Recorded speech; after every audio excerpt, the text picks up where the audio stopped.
ಜಿಲ್ಲಾಧಿಕಾರಿ ಮೊಹಮ್ಮದ್ ರೋಷನ್. ಮಹಾರಾಷ್ಟ್ರದ ಘಟ್ಟ ಪ್ರದೇಶಗಳಲ್ಲಿ ಸುರಿಯುತ್ತಿರುವ ಮಳೆಯಿಂದಾಗಿ ಕೃಷ್ಣಾ ನದಿಯ ಒಳಹರಿವಿನ ಪ್ರಮಾಣ ಏರಿಕೆಯಾದ ಕಾರಣದಿಂದ ಪ್ರವಾಹ ಸ್ಥಿತಿ ಅವಲೋಕಿಸಲು ಬೆಳಗಾವಿ ಜಿಲ್ಲೆ ಚಿಕ್ಕೋಡಿ ಉಪವಿಭಾಗದ ಕೃಷ್ಣಾ ನದಿ ತೀರದ ಗ್ರಾಮಗಳಿಗೆ ಬೆಳಗಾವಿ ಜಿಲ್ಲಾಧಿಕಾರಿ ಮೊಹಮ್ಮದ್ ರೋಷನ್ ಭೇಟಿ ನೀಡಿದರು. ಮಹಾರಾಷ್ಟ್ರ ಹಾಗೂ ರಾಜ್ಯದ ನೀರಾವರಿ ಇಲಾಖೆ ಅಧಿಕಾರಿಗಳ ಜೊತೆ ಮಾತುಕತೆಯನ್ನು ನಡೆಸಿದ ಜಿಲ್ಲಾಧಿಕಾರಿ ಮಾಧ್ಯಮಕ್ಕೆ ಪ್ರತಿಕ್ರಿಯೆ ನೀಡಿದರು. ಸದ್ಯಕ್ಕೆ ಬೆಳಗಾವಿಯಲ್ಲಿ ಯಾವುದೇ ಪ್ರವಾಹ ಪರಿಸ್ಥಿತಿ ಇಲ್ಲ.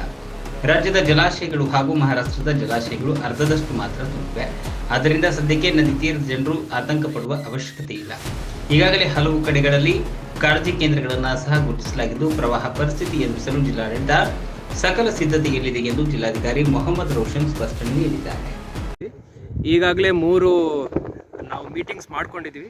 ಅದರಲ್ಲಿ ಎಲ್ಲ ನಮ್ಮ ಕಾಳಜಿ ಕೇಂದ್ರಗಳನ್ನು ಸ್ಥಾಪನೆ ಮಾಡೋದು, ಅಲ್ಲಿ ಎಲ್ಲ ವ್ಯವಸ್ಥೆಗಳನ್ನು ನೋಡ್ಕೊಳ್ಳೋದು, ಅದೇ ರೀತಿ ಎಲ್ಲ ಕಡೆ ಎಲ್ಲೆಲ್ಲಿ ನದಿ ಪ್ರವಾಹ ಜಾಸ್ತಿ ಇರ್ಬೋದೋ ಅಲ್ಲಿ ದೋಣಿಗಳ ವ್ಯವಸ್ಥೆನೂ ಮಾಡಿಕೊಳ್ಳಿಕ್ಕೆ ನಾನು ಎಲ್ಲ ಅಧಿಕಾರಿಗಳಿಗೆ ಹೇಳಿದ್ದೀನಿ. AC ಮತ್ತು ತಹಶೀಲ್ದಾರ್ಗಳಿಗೆ ಅವರು ಎಲ್ಲ ವ್ಯವಸ್ಥೆ ಮಾಡಿಕೊಂಡಿದ್ದಾರೆ.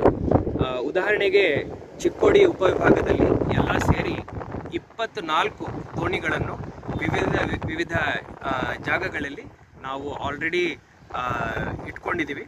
ಆ್ಯಂಡ್ ಒಂದು 6-7 ದೋಣಿಗಳು ಖಾಸಗಿ ದೋಣಿಗಳು ರಿಪೇರಿಗೆ ಇತ್ತು, ಅದನ್ನು ರಿಪೇರಿ ಮಾಡಿಸಿದ್ದೀವಿ.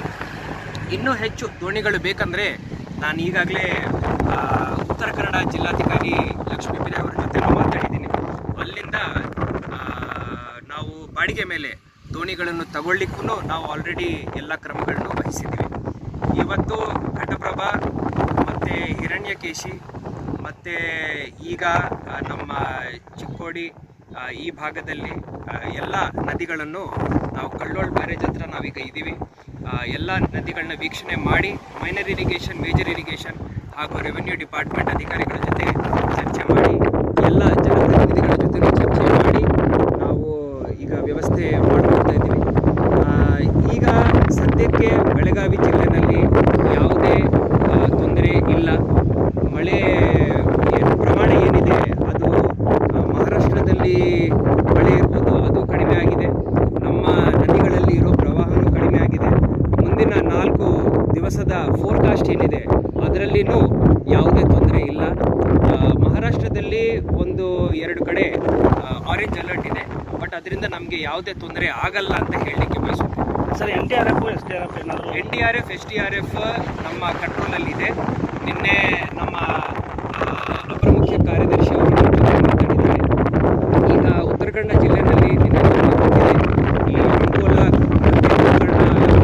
ರಸ್ತೆ ಏನಿದೆ ಅಲ್ಲಿ ಭೂಕುಸಿತ ಮಾಡಿದ್ದೀವಿ. ಅಲ್ಲಿಗೆಲ್ಲ ರಿಲೀಫ್ ಆಪರೇಷನ್ ನಡೀತಾ ಇದೆ. NDRF ನಮ್ಮ ಡಿಸ್ಪೋಸಲ್ ಇರುತ್ತೆ. ಬೆಳಗಾವಿ ಅತಿ ದೊಡ್ಡ ಜಿಲ್ಲೆ ಹಾಗೂ 2019ರಲ್ಲಿನೂ ಇಲ್ಲಿ ಸ್ವಲ್ಪ ಆವಾಗ ತೊಂದರೆಗಳಿತ್ತು. ಆ ದೃಷ್ಟಿಯಿಂದ ಇಡೀ ಸರ್ಕಾರದ ದೃಷ್ಟಿ ನಮ್ಮ ಜಿಲ್ಲೆ ಮೇಲೆ ಇದೆ.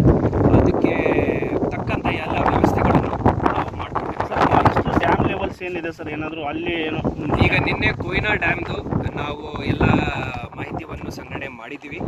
ಅದೇ ರೀತಿ ನಮ್ಮ ಕಡೆ ಹಿಪ್ಪರಗಿ ಡ್ಯಾಮ್ ಇರ್ಬೋದು ಮತ್ತು ಹಿಡ್ಕಲ್ ಡ್ಯಾಮ್ ಇರ್ಬೋದು, ಆ ಎಲ್ಲ ಮಾಹಿತಿಯನ್ನು ಉದಾಹರಣೆ ಹೇಳ್ತೀನಿ. ಈಗ ಹಿಡ್ಕಲ್ ಡ್ಯಾಮ್ ಟೋಟಲ್ ಕೆಪಾಸಿಟಿ ನಮಗೆ 52 TMC ಇದೆ. ಬಟ್ ಸದ್ಯಕ್ಕೆ ಅಲ್ಲಿರೋ ನೀರು ಬರೀ 26 TMC. ಸೊ ಇನ್ನೂ ಸುಮಾರು ನೀರನ್ನಲ್ಲಿ ಇಂಪೌಂಡ್ ಮಾಡಲಿಕ್ಕೆ ನಮಗೆ ಅಲ್ಲಿ ಅವಕಾಶ ಇದೆ. ಆ್ಯಂಡ್ ಇವತ್ತು ರಾಜ್ಯ ಮಟ್ಟದಲ್ಲಿ ಏನಂದರೆ ಆಲಮಟ್ಟಿ ಡ್ಯಾಮಿಂದ ನೀರನ್ನು ಇನ್ನೂ ಲೋವರ್ ರೈಪೇರಿಯನ್ ಡಿಸ್ಟ್ರಿಕ್ಟ್ಗಳಲ್ಲಿ ನಮ್ಮ ಈ ಬಿಜಾಪುರ ಆ ಕಡೆ ಇನ್ನು ಕೆಳಗಡೆ ಯಾವ ಜಿಲ್ಲೆ ಬರುತ್ತೆ, ರಾಯಚೂರು, ಗುಲ್ಬರ್ಗ ಆ ಜಿಲ್ಲೆಗಳಿಗೆ ಬಿಡುಗಡೆ ಮಾಡಬೇಕಂತ ನಿರ್ಧಾರ ಮಾಡಿದ್ದಾರೆ.